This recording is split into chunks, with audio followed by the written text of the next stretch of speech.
చిరునవ్వులతో బ్రతకాలి, చిరంజీవిగా బ్రతకాలి, ఆనందాలను అన్వేషిస్తూ అందరి కోసం బ్రతకాలి, అందరినీ బ్రతికించాలి, చిరునవ్వులతో బ్రతకాలి, చిరంజీవిగా బ్రతకాలి.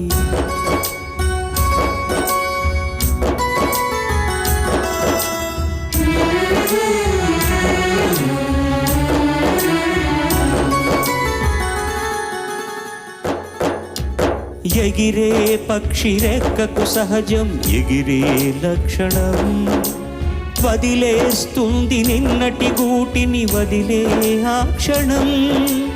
ఏది నీది కాదని అనుకో ఏదో నాటికి, అయినా రేపు మిగిలే ఉంది ఆశావాదికి.